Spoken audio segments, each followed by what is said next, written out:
भगवति सुरभारती तव चरणं प्रणमामः। नाद ब्रह्ममयी जय भाग्येश्वरी, नाद ब्रह्ममयी जय भाग्येश्वरी, शरणमते गच्छामः। जय जय हे भगवति सुरभारती तव चरणं प्रणमामः। त्वमसि शरण्या त्रिभुवनधन्या, त्वमसि शरण्या त्रिभुवनधन्या, सुरमुनिवन्दितचरणा। नवरसमधुरा कविता मुखरा, नवरसमधुरा कविता मुखरा, स्मृतिरुचिरुचिराभरणा। जय जय हे भगवति सुरभारती तव चरणं प्रणमामः। आसीना भव मानसहंसे, आसीना भव मानसहंसे, कुन्दतुहिन शशिधवले। हर जड़तां करो बुद्धिविकासं, सिद्धपङ्कजतनु विमले। जय जय हे भगवति सुरभारती तव चरणं प्रणमामः, तव चरणं प्रणमामः। नमस्कार, प्रस्तुत है आज का सुविचार। घमंड के अंदर सबसे बुरी बात यह होती है कि वह आपको यह महसूस नहीं होने देती कि आप गलत हो। The worst thing about the pride is that does not let you feel that you are wrong. इसलिए प्यारे बच्चों, हमें कभी भी पद, दौलत, विद्या या तरक्की का घमंड नहीं करना चाहिए। घमंड हमेशा विनाश का मार्ग प्रशस्त करता है, इसलिए सदैव घमंड से बचें। धन्यवाद। आज का शब्द है वैक्यूम, VACUUM, वैक्यूम, जिसका अर्थ है निर्वात या शून्यक। इसको निम्न उदाहरणों से समझा जा सकता है। रीमा's death left a vacuum in Ravi's life, अर्थात रीमा की मृत्यु से रवि के जीवन में निर्वात हो गया, अर्थात खालीपन आ गया। इसे इस प्रकार भी समझ सकते हैं। The writer criticised the moral vacuum in the society, अर्थात लेखक ने समाज में नैतिकता के शून्य होने पर आलोचना करी। धन्यवाद। सुप्रभात। हमारी आज की पहेली इस प्रकार है। वह कौन सी चीज है जो एक जगह से दूसरी जगह जाती तो है लेकिन अपनी जगह से हिलती भी नहीं है? सोचो सोचो, अच्छे से सोचो। ऐसी कौन सी चीज है जो एक जगह से दूसरी जगह जा तो रही है लेकिन अपनी जगह से हिल भी नहीं रही है? आप इस पे रोज जाते हो। सोचो। अरे, इस पर तो कार भी जाती है। आया समझ में? हाँ, सड़क। तो सड़क एक ऐसी चीज है जो आपके गांव से दूसरे गांव, दूसरे शहर जा तो रही है लेकिन रहती वहीं पर है। उसके ऊपर से कार, स्कूटर, ट्रक सब चल के चले जाते हैं लेकिन वह वहीं पर रहती है। धन्यवाद। नमस्कार, प्रस्तुत है आज का इतिहास। आज के इतिहास में सन 1963 में आज के दिन भारत की सबसे बड़ी बहुउद्देशीय नदी घाटी परियोजना भाखड़ा नागल राष्ट्र को समर्पित की गई। दूसरे, सन 2008 में इसरो ने आज ही भारत के पहले चंद्रयान मिशन चंद्रयान 1 का प्रक्षेपण किया।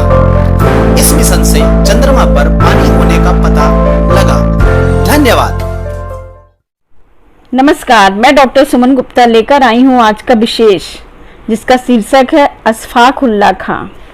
अशफाक उल्लाह खां महान क्रांतिकारी थे। इनका जन्म 22 अक्टूबर सन 1900 में शाहजहांपुर उत्तर प्रदेश में हुआ था। महात्मा गांधी का प्रभाव अशफाक उल्लाह खां के जीवन पर प्रारंभ से ही था। इन्होंने राम प्रसाद बिस्मिल, चंद्रशेखर आजाद, राजेंद्र नाथ, मुकुंद लाल और मनमथ लाल गुप्त के साथ लखनऊ के नज़दीक काकोरी में ट्रेन द्वारा ले जाए जा रहे सरकारी खजाने को लूट लिया। इस घटना को काकोरी कांड के नाम से भी जानते हैं। 19 दिसंबर सन 1927 को अशफाक उल्लाह खां को फैजाबाद जेल में फांसी की सजा दे दी गई। धन्यवाद। सुप्रभात। आज की प्रश्नोत्तरी। पहला प्रश्न, हिंदी में उच्चारण के आधार पर कितने वर्ण होते हैं? इसका उत्तर है 45। अगला प्रश्न, उच्चारण के आधार पर कितने स्वर और व्यंजन होते हैं? इसका उत्तर है 10 स्वर और 35 व्यंजन। अगला प्रश्न, हिंदी में लेखन के आधार पर कितने वर्ण होते हैं? इसका उत्तर है 52, जिसमें 13 स्वर, 35 व्यंजन और 4 संयुक्त व्यंजन होते हैं। अगला प्रश्न, छ, त्रंग, ज्ञ और श्र कैसे व्यंजन है?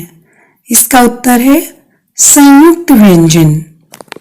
धन्यवाद। नमस्कार, पेश है आज की कहानी। आज की कहानी का शीर्षक है राजा भोज और सत्य। एक दिन तो संदेश में हमारी चर्चा का विषय है चाइल्ड सेफ्टी यानी कि बाल सुरक्षा। भारत में बच्चों की सुरक्षा के लिए कानूनों की एक विस्तृत श्रृंखला है, परंतु जमीनी तौर पर अपर्याप्त मानव संसाधन क्षमता और गुणवत्ता की कमी व अक्षम पुनर्वास सेवाओं के कारण कानून को लागू करने में चुनौती है। परिणाम स्वरूप प्रतिवर्ष लाखों बच्चे हिंसा व शोषण का शिकार हो जाते हैं। हिंसा अनेक प्रकार की होती है। घर में, स्कूल में हिंसा, बाल देखभाल संस्थानों में व काम और समुदाय इत्यादि में अक्सर हिंसा का शिकार कोई न कोई बच्चा ही होता है। बाल विवाह, यौन शोषण, बाल मजदूरी, बाल उपेक्षा, छेड़छाड़ व साइबर छेड़छाड़ आदि इस तरह की मुख्य समस्याओं में से एक है। यूं तो हमारे देश में अनेक संस्थाएं बच्चों की सुरक्षा के लिए कार्यरत हैं, जैसे कि UNICEF, CRY foundation, Genesis foundation, Smile foundation, Uday foundation, Pratham foundation इत्यादि प्रमुख संस्थाएं हैं। परंतु अगर आवश्यकता है तो केवल जागरूक व संवेदनशील समाज की, जो अपने आसपास बच्चों के साथ होने वाले अपराधों के खिलाफ खुलकर आवाज उठा सके और बच्चों के लिए दुनिया को एक और ज्यादा सुरक्षित व बेहतर जगह बना पाए। कहते हैं किसी भी देश के लिए बच्चे उनका भविष्य होते हैं और हमें अपने भविष्य को स्वयं सुरक्षित करना होगा। याद रखें, बच्चों के साथ हो रहे किसी भी प्रकार के अत्याचार को रोकने के लिए आपको केवल एक नंबर डायल करना है 1098। यह एक टोल फ्री नंबर है जो बच्चों की सहायता के लिए 24 घंटे उपलब्ध रहता है। धन्यवाद। नमस्कार साथियों, मैं संजीव शर्मा आप सभी का एक बार फिर से स्वागत करता हूं आज के इस कार्यक्रम में, जिसमें हम बात करते हैं प्रेरणा सूची में दिए गए लर्निंग आउटकम को लेकर हम किस प्रकार की गतिविधियां कक्षा शिक्षण के दौरान करा सकते हैं। आज की हमारी कक्षा है कक्षा 2 और विषय है हिंदी। आज हिंदी के एलो कोड H204 और H205 के बारे में हम बात करने वाले हैं, जिसमें हम मौखिक अभिव्यक्ति एवं उनका वर्णन कर पाना छात्रों को सिखाने का प्रयास करते हैं। तो आइए देखते हैं कक्षा शिक्षण के दौरान हमें किस प्रकार की गतिविधियां छात्रों के साथ करनी चाहिए। याद रहे, यहां दी गई गतिविधियां केवल एक उदाहरण मात्र है। साथियों, हमारी आज की गतिविधि का नाम है मैं कौन। आप सभी शिक्षकों से अनुरोध है कि आप अपने जहन में रखें, इसे गतिविधि के बाद ही छात्रों को बताएं।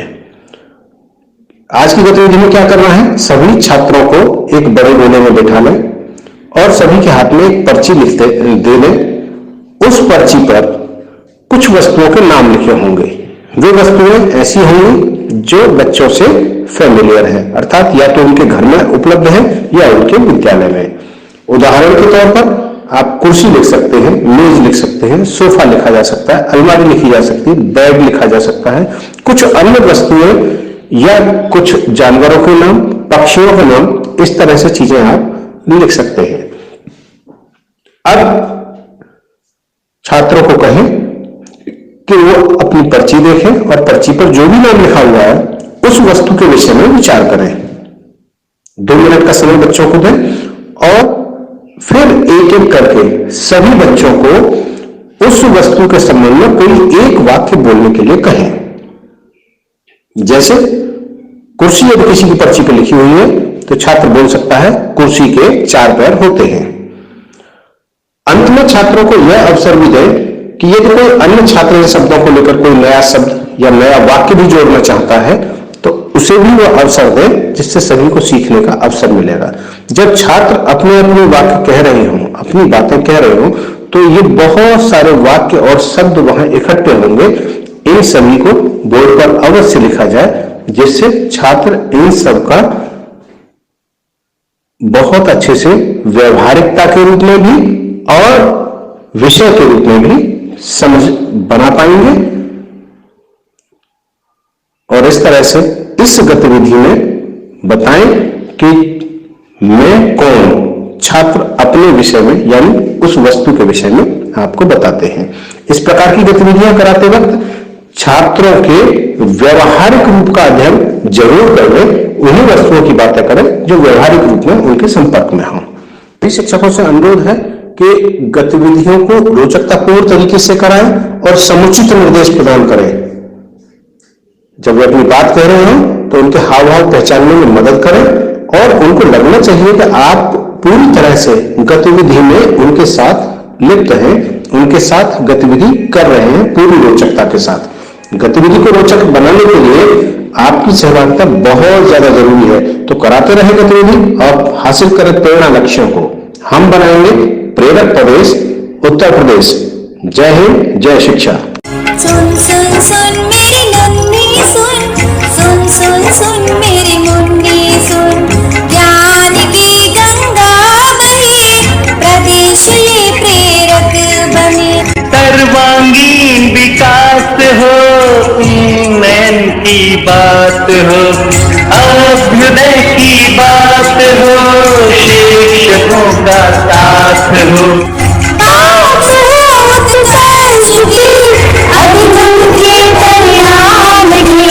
अब न कोई छूटेगा